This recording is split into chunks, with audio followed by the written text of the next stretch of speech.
iHeartArt is proudly brought to you by ArtShed Online. For art supplies of all kinds at great prices, visit Australia's #1 art supplier at artshedonline.com.au.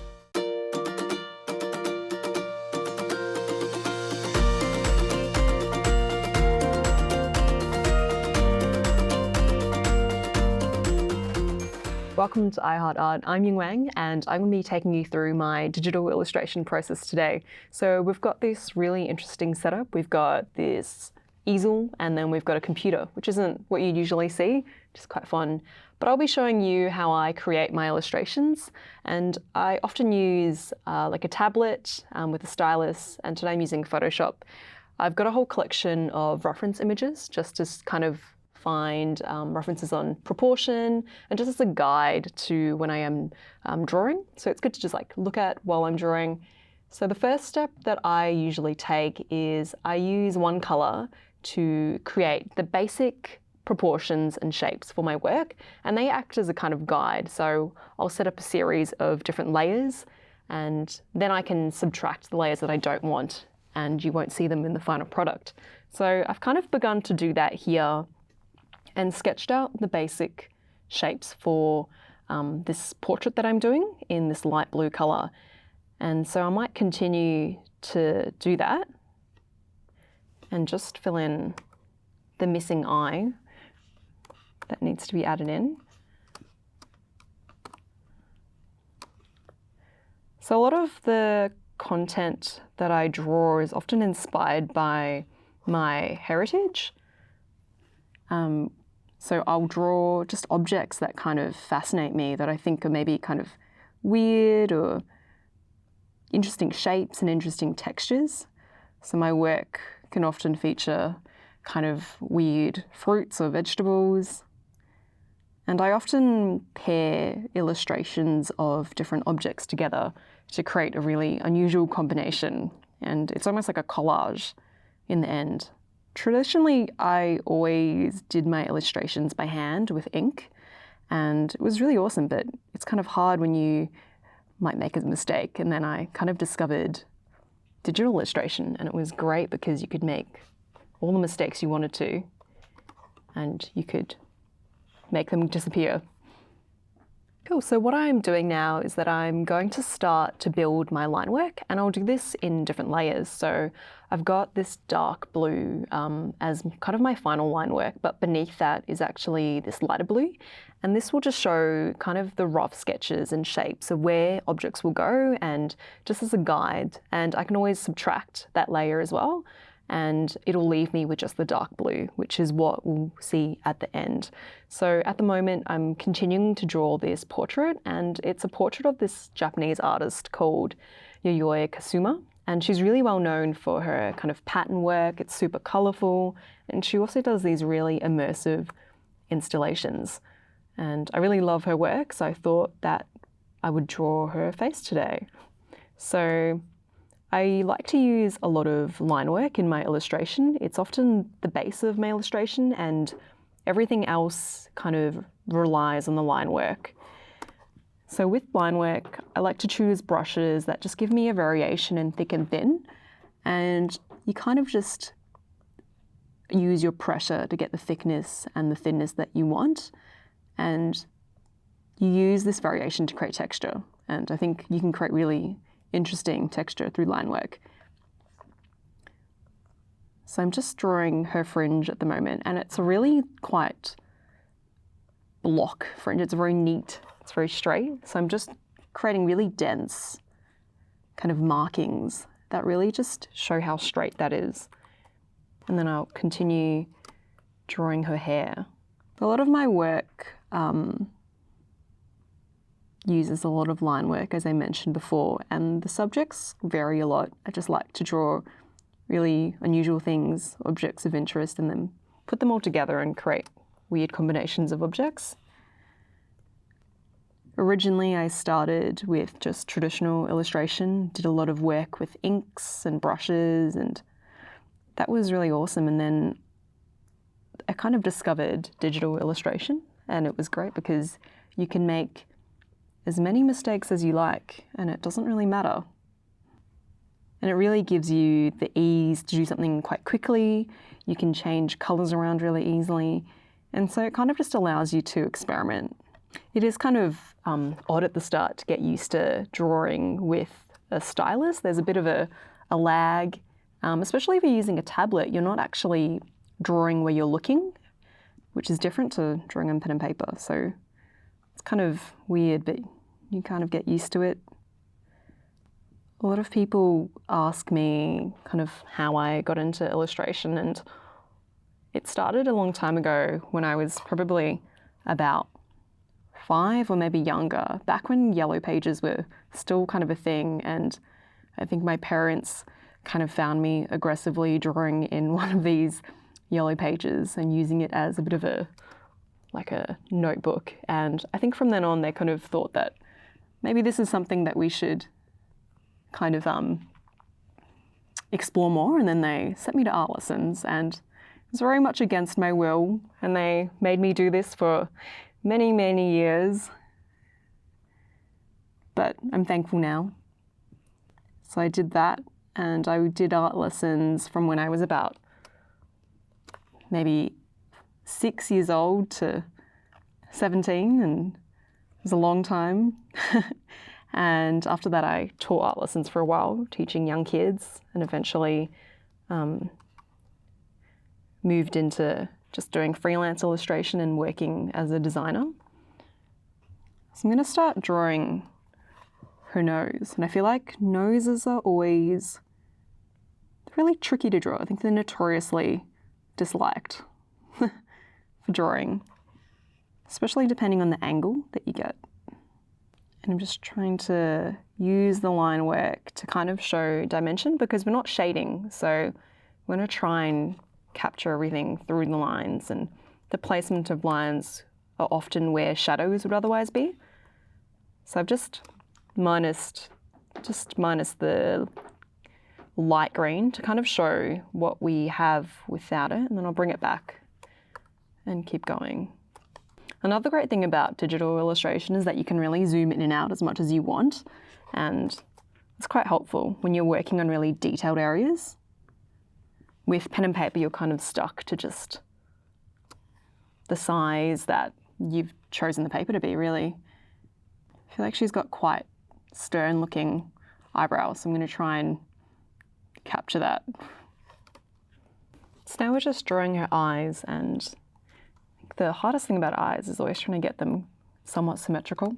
And I think portraits are a really interesting thing to draw. One reason is because we're so familiar with faces that if they're kind of a bit off, like it's really easy to notice, as opposed to drawing something kind of obscure. I'm going to keep working on the eyes, and then after the break we'll keep working on this portrait, and I'll keep telling you about my process in illustration.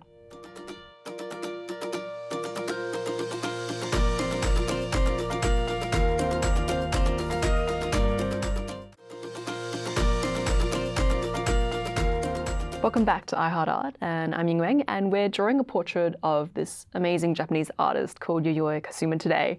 She's really well known for really patterned, colourful work, and so currently what I've got here is we're working on line work for the portrait, and this light blue is kind of just the guidelines, and then the dark blue is what we'll end up with in the end. So I've just kind of nearly finished shaping out the eyes, and I'm going to move on to the lips next. So zoom in and start drawing this.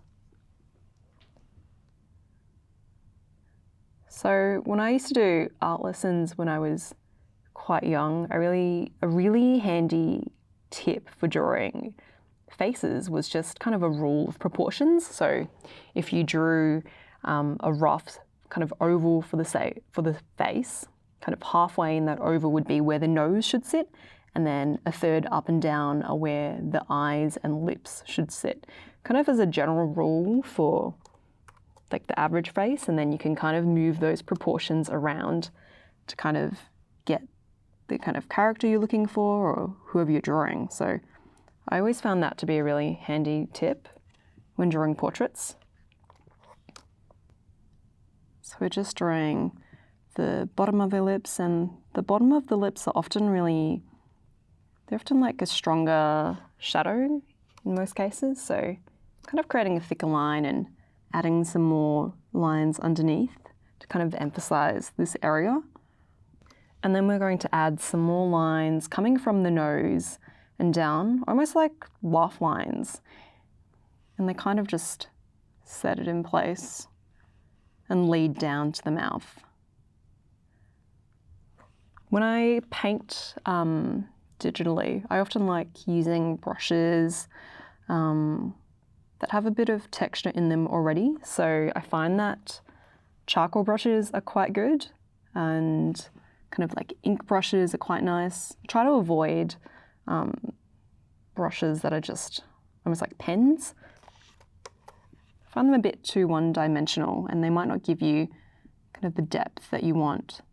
So it's good to kind of check back and zoom out sometimes and see how your work is without the guidelines, just to kind of, it's a bit easier to see, and then you can bring them back to adjust. And so I might just add some more hair in this section. In the background behind me, there are kind of a bunch of illustrated fabrics, and this is part of my graduate project that I finished recently. So I just finished my kind of studies in design at RMIT, and for my final project I decided to do something kind of a bit different and something that I usually wouldn't do.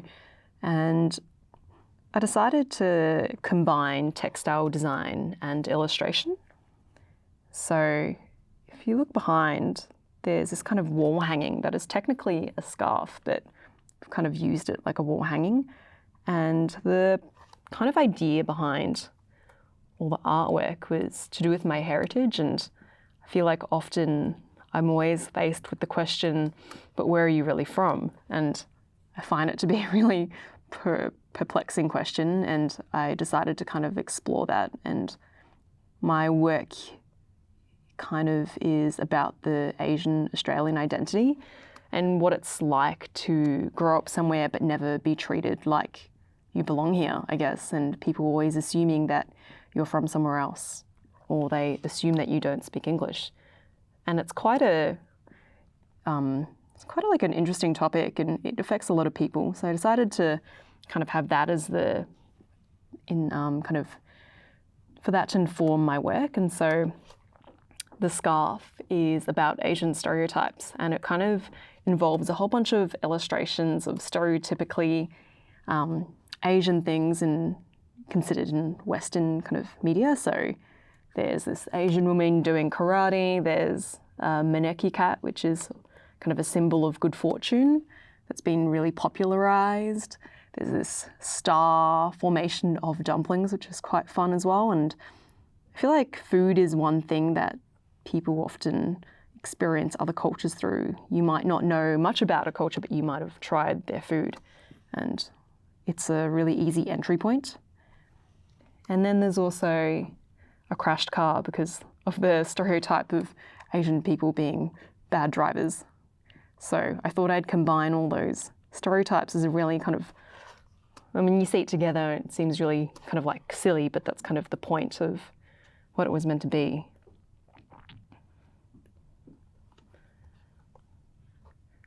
So I've nearly finished doing the baseline work for this. I'm going to just add in the pupils now, and maybe then she'll really seem like she's coming alive. Sometimes feel like this is the creepiest part of drawing portraits, is adding in the pupils. I feel like this is when it starts to look like they're looking at you, which is always odd. So now that I've got my baseline look, what I might do is, to add more detail, I'll take away this background layer, and then I'll create a new layer on top of my dark blue and kind of make the brush a bit smaller. And this will allow me to create smaller lines and kind of create more detailed line work on her face. So I'll zoom back in, and we might start around the eyes. Just these little bits that I couldn't really get into with the bigger brush, like kind of the tear ducts and all these little details. So that's another good thing about I guess in traditional illustration, you just grab a smaller brush, and then in digital, you just kind of make it smaller. So there's definitely similarities. So there's a lot of lines that I want to add around the eyes. Because we're not doing any shading, the line work really shows where depth and shadow would otherwise be. And it also just makes it interesting in spaces where there's a lot of white. And with the thicker brush that I was using before, some of the brush can be a little bit blunt. So with a smaller brush, you can kind of taper these edges a little bit more to make them more curved if you'd like. I actually find wrinkles really interesting to draw, even though I feel like they're universally not a really welcome thing for most people. But in terms of drawing, they're pretty interesting. The other shirt behind me is this t-shirt that I made, and it's kind of it uses digital printing to create an all-over print on the fabric. And I used digital illustration to create a really basic line kind of drawing that I then repeated a lot and added color, and it creates a really nice pattern that works well for a t-shirt. So I'm going to keep working on the fine lines around the face, and then after that we'll keep doing that and then slowly start to add color.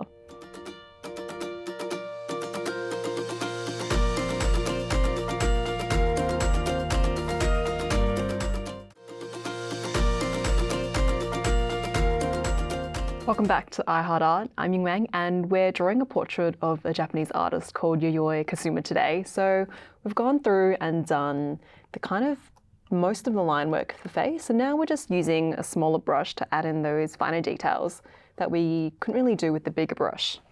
So right now I'm working around her lips, and so there's a lot of lines around here. So as I was saying before, wrinkles are really great to draw, I think, in that respect. There's one good thing about wrinkles. So I'm just adding a lot of line work at kind of the ends of her lips on each side, and that's where you smile a lot, and so often there are a lot of lines there to draw.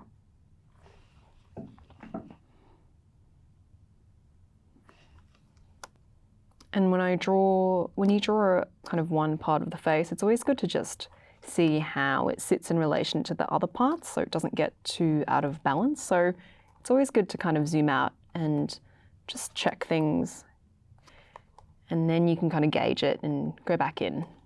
So I'm going to just add some more line work to the base of the nose. So generally the nose has a lot of shadow underneath it, so we'll just add some line work there to kind of show that there's darkness. I feel like with this whole digital kind of, not revolution, but there's a whole lot of new digital kind of like gadgets and toys, and in terms of illustration, we're kind of seeing a lot of really cool things coming out. So motion is a big thing that's happening with a lot of illustration. So just adding in animation, and which is probably the next kind of big thing in illustration, I think. A lot of my work uses repetition as well, and this is kind of another result of drawing digitally, is that you're able to repeat whatever you're drawing and use it to create a pattern. And it can be really cool when you're using line work, because sometimes they tend to blend together a little bit, and it's hard to see where one thing kind of really clearly starts and stops. Because I use a lot of line work in my illustration, another thing I really love to draw is like animals, because they have fur and that lends itself to a lot of line work. So I'm just drawing some more underneath this right eye, and also just above it.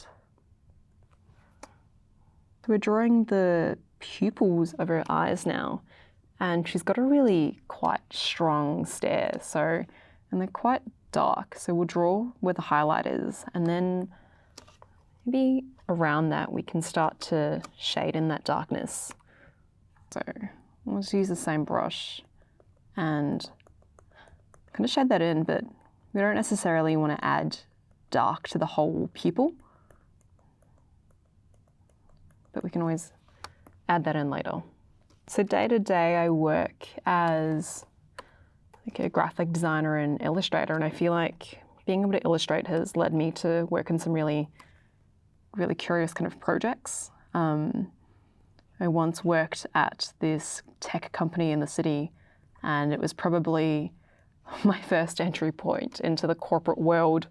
It was on Collins Street, and it was kind of every stereotype of the corporate world you could ever think about. And they kind of hired me to draw these illustrations of the different industries they worked with.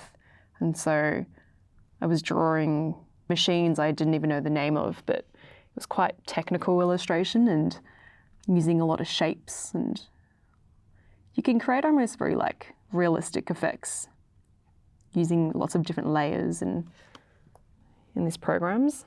I've also worked on some jobs recently where I would draw you just end up drawing really weird things. Like one job was drawing this assortment of bread that was going to be used for a market, and to do so they kind of gave me a massive crate full of all these loaves of bread as reference, and so I kind of drove to Collingwood and picked up so much bread that I couldn't finish, and it was really great bread, and kind of used that as reference. So I feel like you always end up in really like funny situations.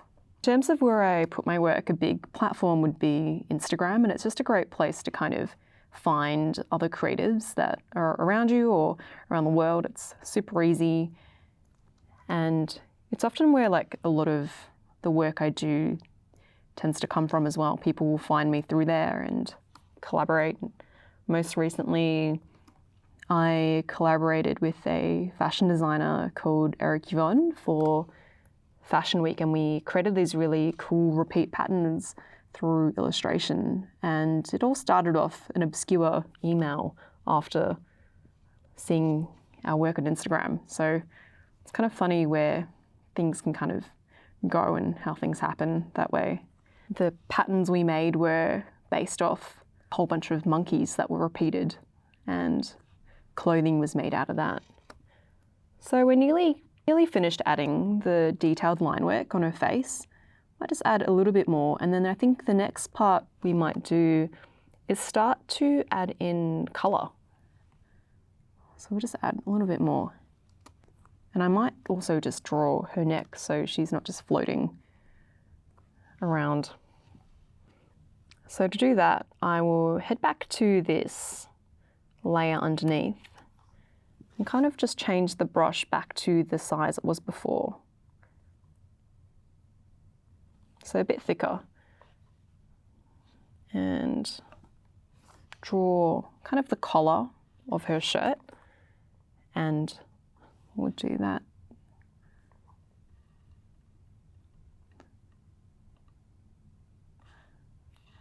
So it kind of just sets her head in place.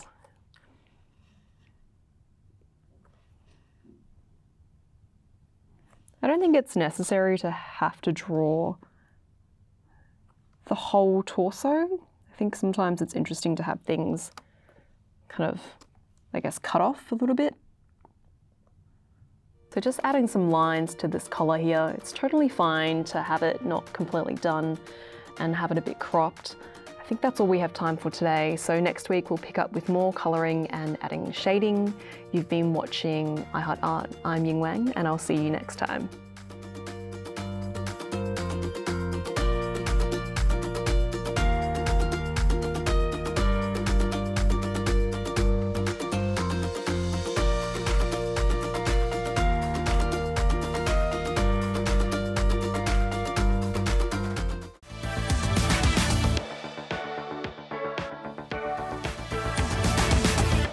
I Heart Art is proudly brought to you by ArtShed Online. For art supplies of all kinds at great prices, visit Australia's #1 art supplier at artshedonline.com.au.